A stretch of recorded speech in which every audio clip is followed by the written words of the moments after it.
சாப்பிட்டீங்களா அப்படின்ற இந்த ஒரு வார்த்தைக்கு பின்னாடி எவ்வளவு ஆழமான உணர்வுகள் எல்லாம் இருக்கு தெரியுமா?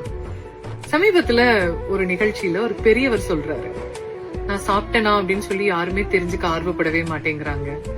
சாப்பிட்டீங்களான்னு ஒரு வார்த்தை கேட்க மாட்டேங்கிறாங்க. அவருக்கு என்ன பசிச்சா வச்சு சாப்பிட்டு பாரு அப்படின்னு விட்டுடுறாங்க.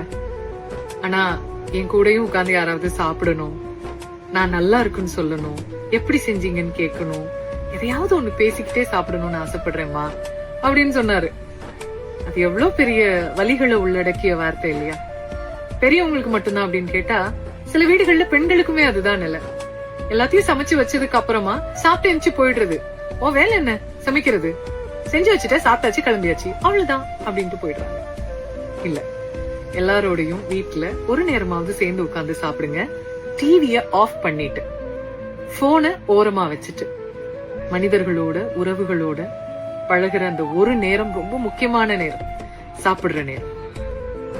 சேர்ந்து சாப்பிடுங்க, அன்பை பரிமாறிக்கோங்க.